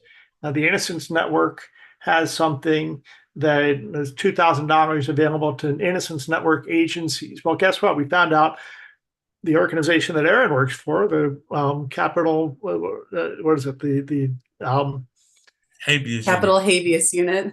For the Southern District of Ohio, not a member of the Innocence Network, and therefore wasn't eligible to get that $2,000 from the Innocence Network. Okay, it's these crazy little rules, and there's no set mechanism. There's also not a checklist for somebody to just hand to Lamont's family or hand to Lamont's lawyer and say, here are all the things we got to make sure happen. I got to get an ID.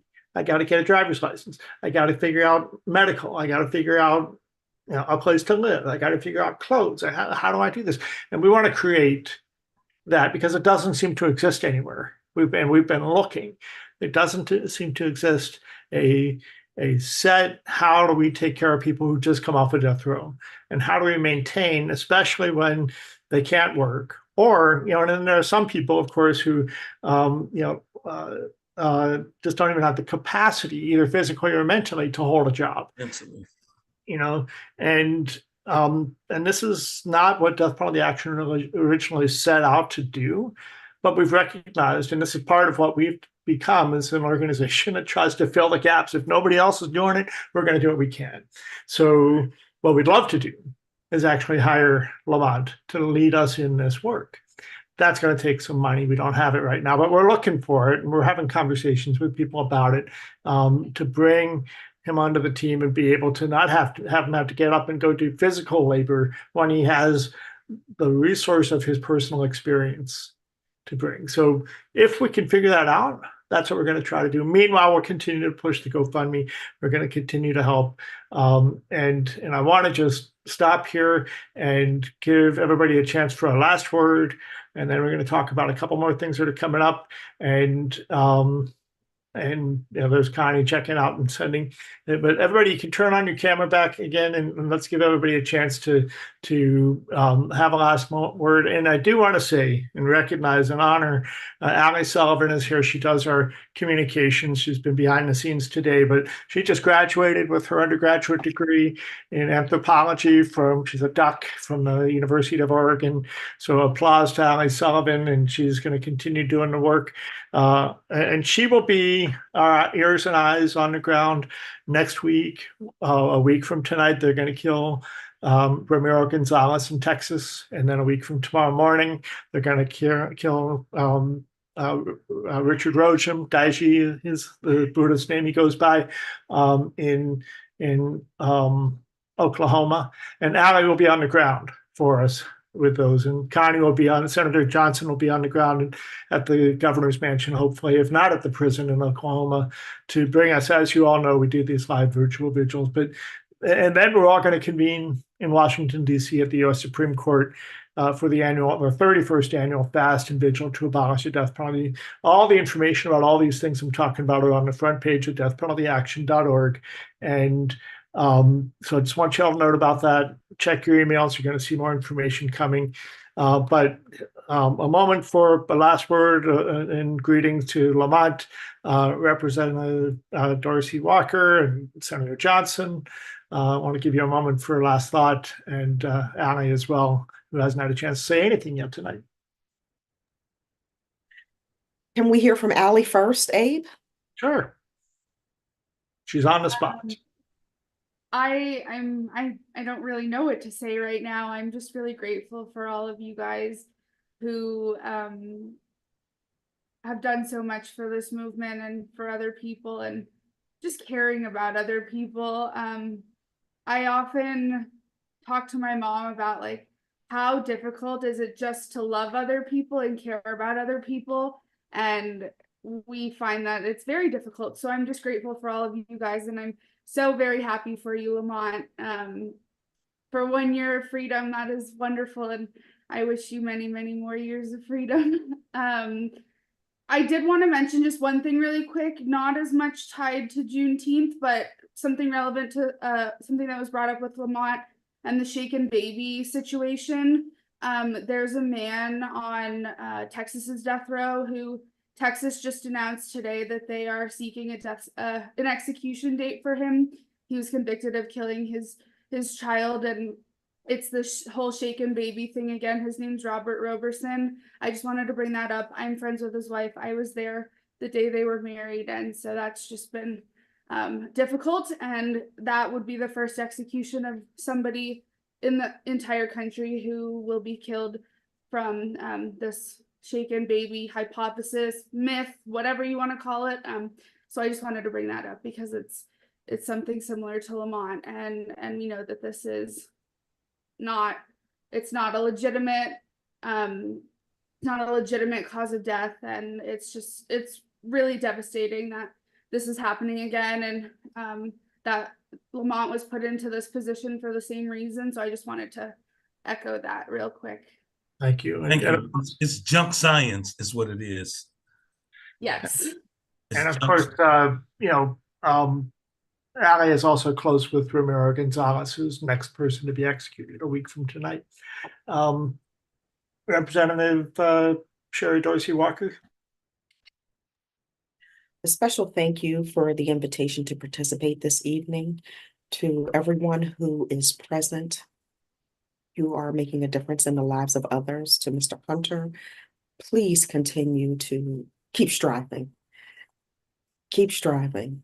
And it's interesting because right now in Delaware, we're working on legislation for people who were wrongfully convicted so that they can receive up to $3 million. We were trying to do it $100,000 per year that the person was incarcerated. And we've been met with some pushback, but we're not going to stop the fight because when someone's been wrongfully convicted, and particularly in your situation, death row, like you said, life changes. You and Mr. Charles said life changes. And we have to get to a place where we understand and we appreciate life, and so that we can have it more abundantly. So on tomorrow, I ask for everyone's prayers for House Bill 301, the constitutional amendment to abolish the death penalty. And let's keep striving. And interestingly enough, last Juneteenth, I made the announcement that I was running for lieutenant governor. The lieutenant governor has 2 roles in Delaware: to preside over the Senate and chair the Board of Pardons. So I believe that I'm anointed and appointed for such a time as this.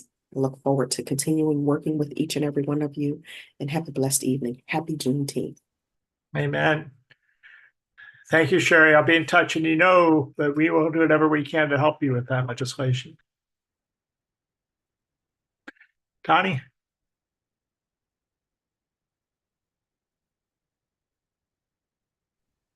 Hey, everyone. I've really enjoyed this meeting tonight. This has been different, and it just goes to underscore how relevant this whole issue of Juneteenth is in many ways. I wish Madam Representative all of the luck in the world. I'm hoping everything will turn out, and I've got friends in Delaware, so I'd even be willing to come up for your inauguration. But and to the gentleman whose life was upended by our racist criminal justice system, continued prayers for you, and I will be donating to you as well.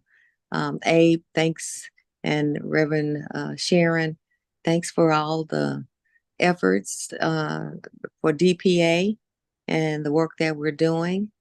I'll admit I've grown kind of weary of the executions in Oklahoma, and they've, after 25 years, beginning to affect me emotionally. So I'll be prayed up, but on the front line doing what we have to do to keep raising awareness about the wrongness of what's going on here. So I'm praying for everyone. I'm praying for our country and for the spirit of Juneteenth to occupy the land, and we celebrate it just as much as we do July the 4th, because it truly has a more profound meaning.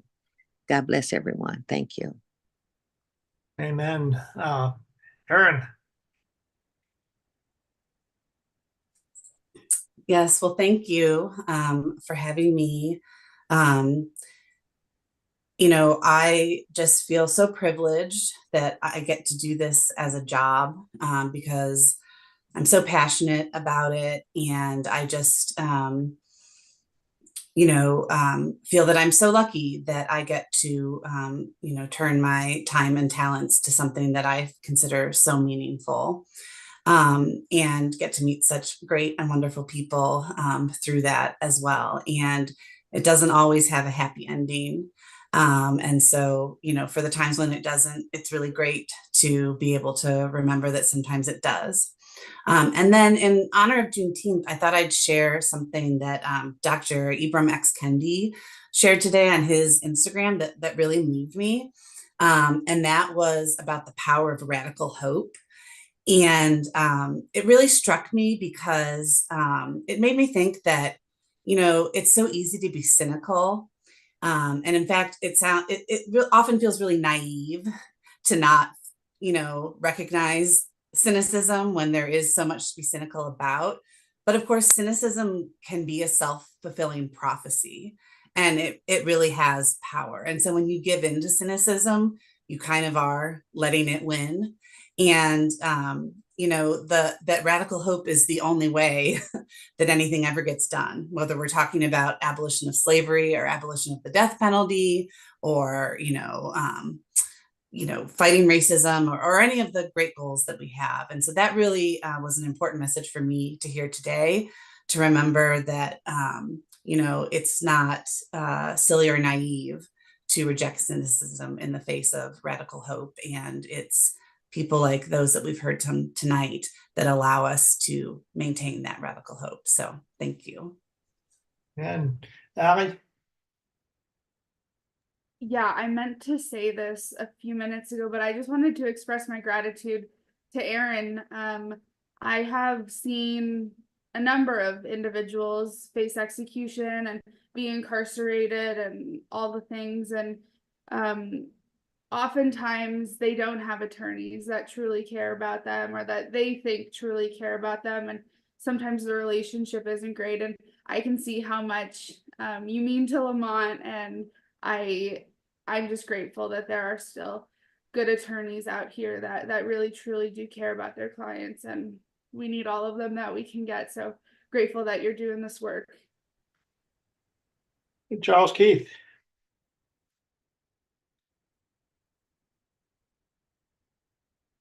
Yes, we had mentioned about hope, and somebody told me that hope doesn't come without a cost. There's a price for hope. And I told him it must be all the people that we're seeing being sacrificed for righteousness and for doing the right thing. And it's sad that we have to take execution to that point. I say that the past has prevented us from having a future. We're still fighting on some things that have happened in the past. We still got to go back and heal those families from the past. It's hard to go forward and enjoy, lead, or do all the things that you're supposed to do when you're in America, one of the greatest countries there is. And yet you have to live in fear. Then you have to live in disgust. You have to live given all the things that your government can think of to do for you, and yet and still, you know, you want to come out and say, hey, it's great to be an American. It probably is great to be an American, but it's probably better to be an alive American. Couldn't have said it better. Thank you all for your leadership. Let's see, I think we've lost Reverend Risher and Kendall. So, but they've all sent their greetings, and this is a longer than normal program. So I want to thank everybody for hanging in there.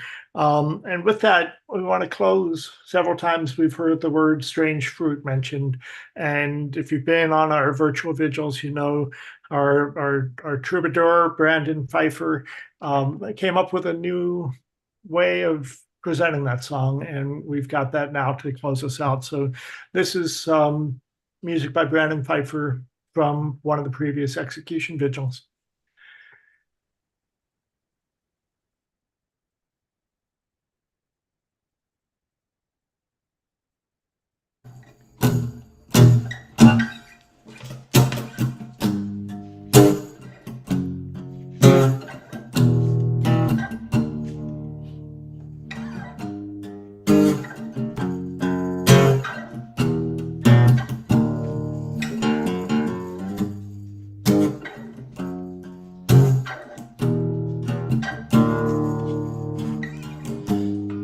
Southern trees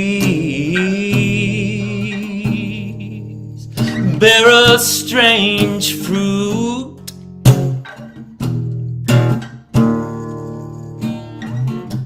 Blood on the leaves and blood at the roots.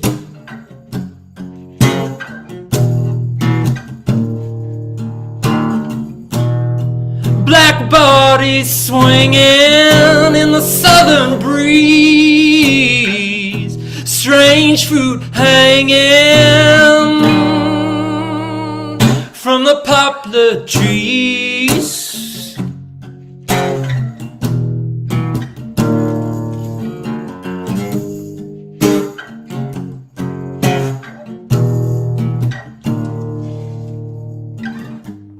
Pastoral scene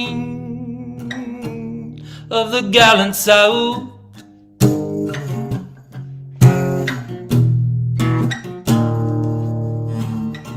See the bulging eyes,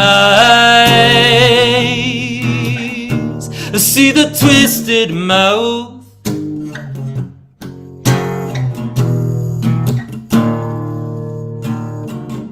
Oh, the scent of magnolia, sweet and so fresh, mixed with the smell of burning flesh.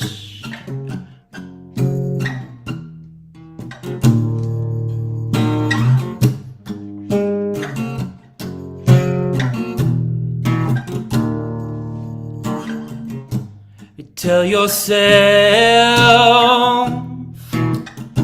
it was a different time.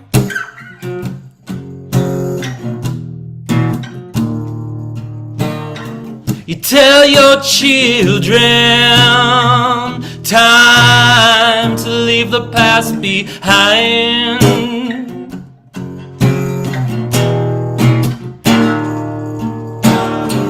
So quiet in the courtroom, in the church you sing all about the Lord's love, quoting Dr. King.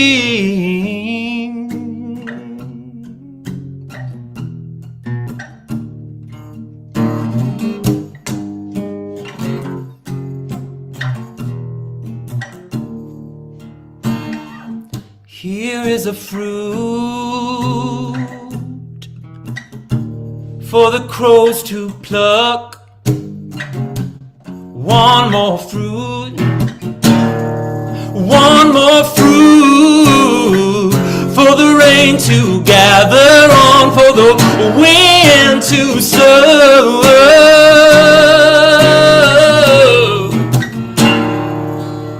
for the hot sun to roar and the Here is a strange and bitter crop, strange fruit hanging from the southern trees.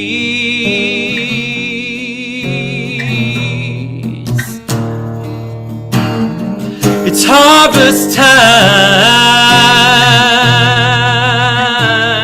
in the southern breeze.